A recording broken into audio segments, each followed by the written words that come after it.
Hey everyone, and welcome to my Procreate demo for the piece I call the Lifestream. So my son and I, a little bit ago, played through all of Final Fantasy VII, and then we played through all of Crisis Core, and then we watched the Advent Children movie, and he's pretty obsessed with the Final Fantasy VII universe. So I really wanted to draw Cloud, just as a thing to draw for him. So you can see here that I started by trying to do sort of an atypical take on Cloud. It's a very, different style than what Cloud is normally in, but he's also got sort of like a little bit of a goofy expression on his face, to be honest. So you can see that even though there were aspects of this that I thought were kind of neat, I decided to abandon it and go for something that has sort of more severely pushed anatomy, which is what takes us to this version. So you can see he's got that super swoopy nose, bridge of his nose going on, and so I sort of wanted to play with something along those lines. So this is the second take on Cloud. I did this piece during a period where I would say that I've been less creative, so I wanted to just sort of do something where I didn't have to think about the design of things and more about maybe the anatomy or the interpretation. So that's why you get Cloud here. You can see I started sketching his head fairly large, and then I sort of shrunk his whole ruff back so that I could get more of his armor in. And then you can see that I very quickly roughed in Aerith's arms a second ago. It disappeared because I turned that layer off, because I wasn't sure whether or not I was going to absolutely do Aerith in the piece or not. So the idea, the general idea of this one was just very made it up as I went along type of a thing. So you can see, I'm using the fat pencil, which of course is linked in the bottom, and as I was drawing it, I was like, yeah, what's this background going to be? Is he going to look down on Midgar, or is he going to be looking into the crater maybe, and there's some glow coming up from the crater, or is he going to, I mean, there's a million moments in the story that this could be, because it's otherwise fairly generic. It's just Cloud sort of longingly looking sort of into his own distance there. So as I'm doing all of these all this drawing portion, I'm basically thinking to myself, like, where the hell am I going to take this thing? So you can see I'm doing what I sort of normally do, where I use multiple layers during my drawing phase so that I can draw through and then not worrying about damaging sort of the other layers. So there's like multiple layers at some point that then get collapsed into each other, so that by the time it's done, they'll basically just be like one clean line layer. So at this point I decide sort of, well, I guess maybe I'll keep with this whole Aerith thing, and then I will make it maybe a little bit softer overall by doing something a little bit watercolory, and that's sort of where the main idea I could hang on to at this point was watercolory, Aerith, Cloud. That's it. So from an ideation point of view, it's very flimsy, and I'm just trying to get to a point where it will be like a halfway interesting illustration.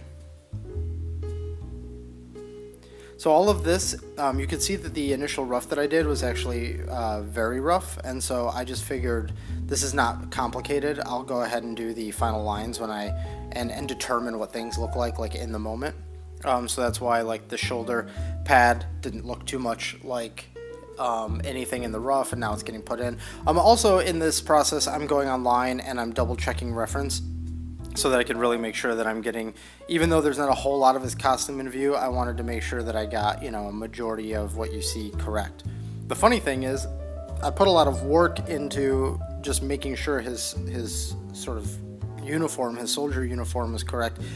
I wasn't even thinking about the fact that I was going to cover it up with Aerith's arms later. But the good news is it made it so that I could place Aerith's arms sort of however I wanted, and at least because I had drawn everything underneath, I could do that. Also, I have these lines, so if I want to, at some point, just for the fun of it, maybe to simplify the story behind it, I could do the Cloud looking over Midgar shot, because I can just turn off Aerith's arms and paint the rest of Cloud himself.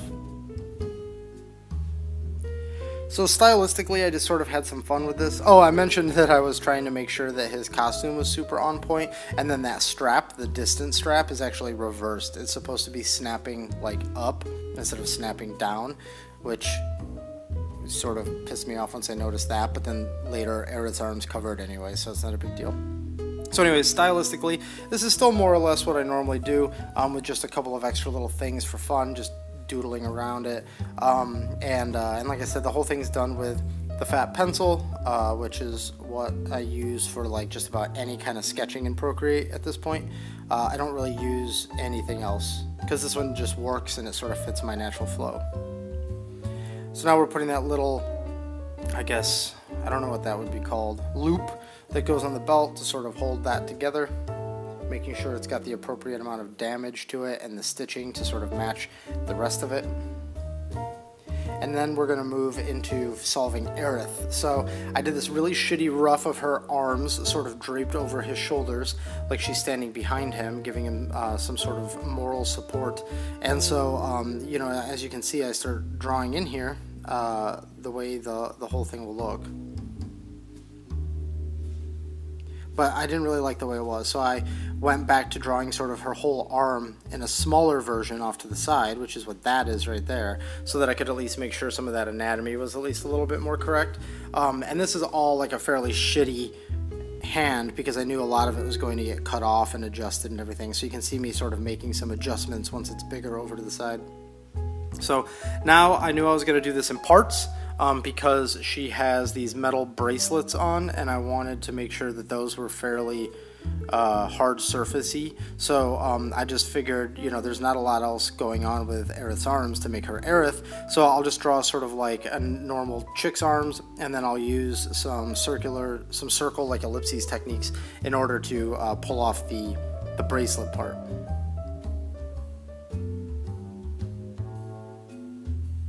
I actually like really overworked the lines here because I was probably distracted and I just wasn't, and so I ended up going over them like a million times to make sure they're smooth. Not the best line work there. So yeah, here I just take the circular airbrush dot and I make the dot and then I warp it into an ellipses and then I trace the ellipses. And then I duplicate that a bunch, and that's how you get sort of that bracelet. And then I'm going over it sort of barehanded, so to speak, to give it a little bit more of a drawn quality so that it doesn't look quite so like fake, I guess. And I'm doing the distant hand. I'm doing the distant hand basically by just using the other hand and adding the thumb portion to it. Because the sort of angle that we're at for this, it doesn't really matter, to be honest. Or maybe you're looking at it and you're like, yeah, that looks like shit, it does matter. But at the time, I didn't really feel like it mattered. So then I'll take the same bracelet and duplicate it and move it over and adjust it ever so slightly. You can see there I adjusted the size of the hand just a little bit and then went in and started erasing everything. So now we're sort of getting a little bit of the depth that we need there.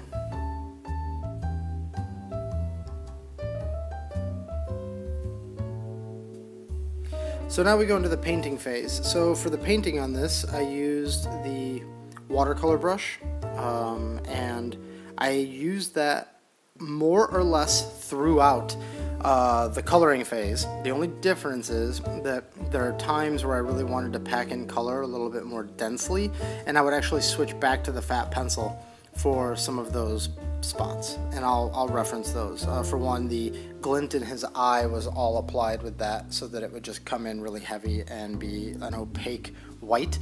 That glint in his eye is actually on the topmost layer, so that when all is said and done with all the lighting and everything, that'll be the brightest point in the illustration. As far as brightest point goes too, at this point I've sort of decided that I'm going to put him in the Lifestream. If you're familiar with the plot of Final Fantasy VII, then you'll understand exactly what that is. But that's what's going on here.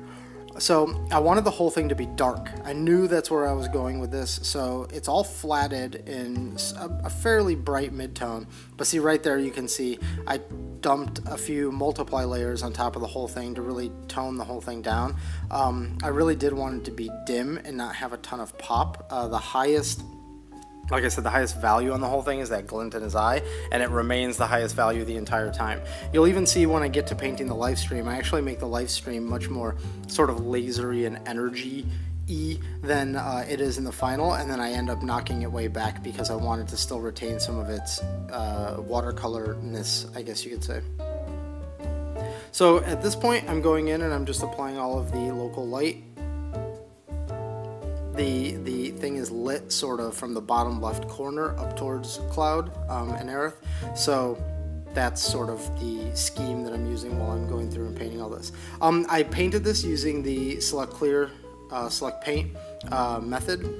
So I'll link that in the description below, which that just basically involves starting from the lowest most layer in the stack and coloring that first. And then you move up a layer, and then you remove, and so on and so forth. If that explanation, I'm keeping it short for those who've seen it. If you haven't seen it, I recommend you go back through and you find that. This was using one of the weird brushes. I think it might have been the fire brush, actually. And so I use the fire brush, and then I go in later and I blur it, and I add like a little bit more watercolory paint strokes in there in order to try and mess it up a little bit. So now here I'm doing the little like twinkly bits. Oh, and the shadow for the entire piece is like a warm shadow to bounce off the green that's coming from the bottom left. My thoughts aren't really organized while explaining this, so I apologize in advance. So you can see here what you're seeing there is like the actual natural light with the multiply layers turned off. That's what it keeps like blinking back and forth to. Then this is the dimmer version where everything is just darkened. I wanted it to feel claustrophobic as far as the composition is, but then like vast, like that background could go on forever. And then just a few little touches here or there to really sort of dress the piece up and get some bounce light in there and that sort of thing, and throw a texture on it, and that's essentially it. So this is what it looked like with the clean lines, and then this is what it looks like with the colors. So I hope you enjoyed watching this. If you did, please consider liking and subscribing, and otherwise, just thanks for stopping by. And if you're looking for me on the internet, these are the places where you can find me.